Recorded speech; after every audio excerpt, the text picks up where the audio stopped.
Not good. Not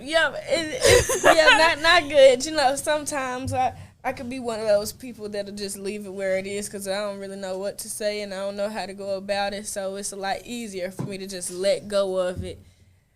Just leave it where it's at. If it ain't on no bad note. See, I used to feel that way, and I still struggle with it, which is why I stay in therapy also. Because it's like, I don't have to do this. I don't have to explain. I don't have to keep going back and forth, go in depth, this, that, and the third. I just don't feel like it. This is unnecessary. Okay, it might be unnecessary to you in the moment. Right. But it's what is the word I'm looking for? It's necessary. Yeah. It's necessary. And if a relationship is important to you, it's necessary for you to voice your opinions and concerns and let people know how their actions made you feel. Otherwise, they'll keep doing it and they won't know that you have an issue with it. So I was talking to my therapist one time about a situation that I had, and I had decided after I talked to my therapist that I was just going to leave the situation where it was. I wasn't going to say anything, and I wasn't going to disrupt the relationship. And I said, so I'm just going to go with the flow and just leave it where it is. And he said, oh, you're going to suffer in silence by yourself, huh? Not only are you suffering in silence by yourself, you're also leaving the other person. You're leaving them with the opportunity to write their own narrative of how they think it went or what you were thinking. So it's almost like y'all are both having y'all's own stories with no clear indication of what really happened. That makes sense. Where it really went. I agree.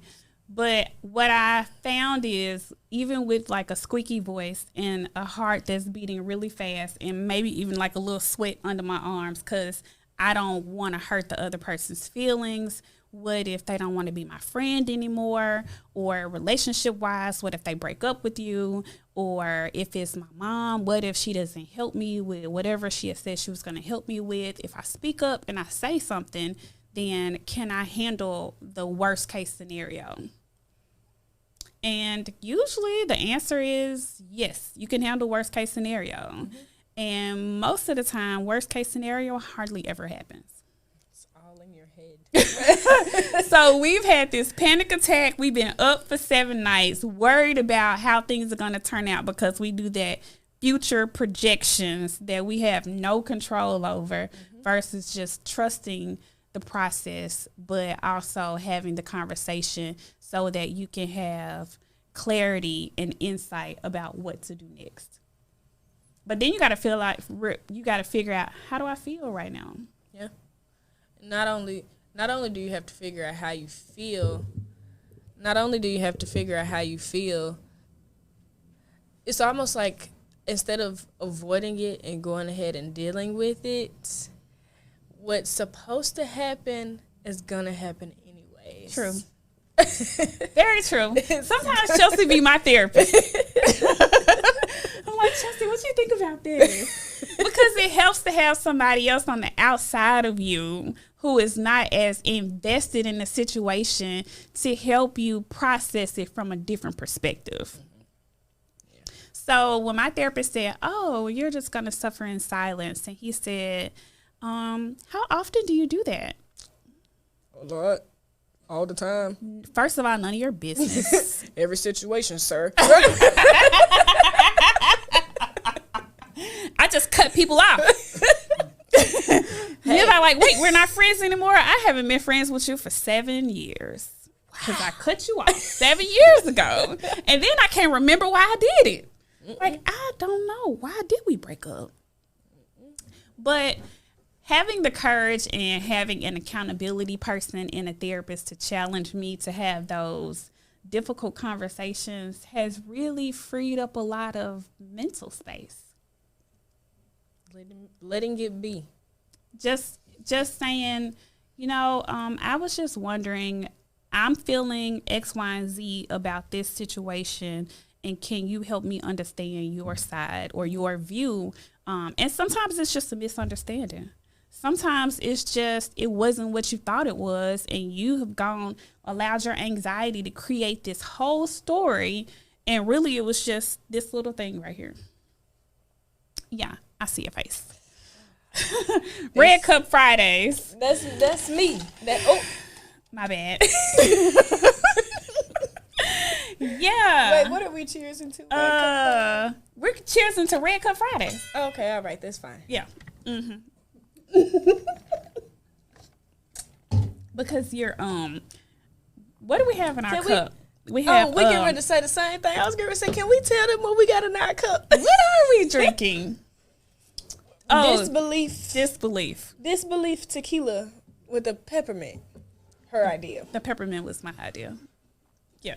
Real bougie boundaries. At the solo cup. So right. Bougetto on Fridays. Oh, yeah. Mm-hmm. Y'all better be glad it ain't no double cup. Yeah.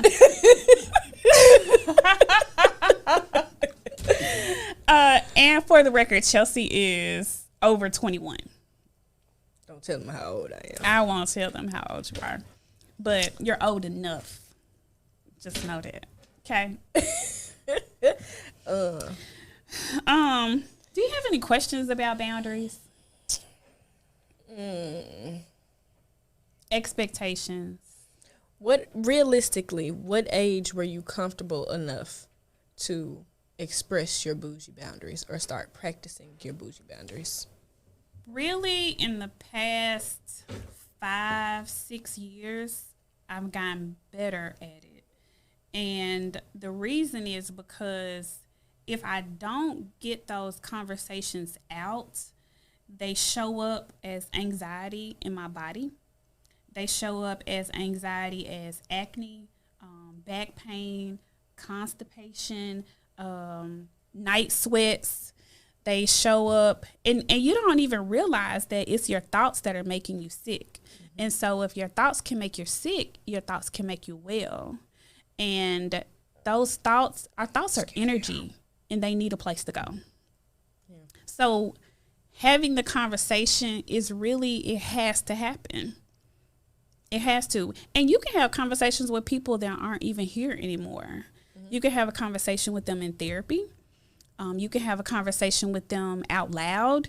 You can have a conversation with them in your journal. I give exercises to people often to have conversations with people.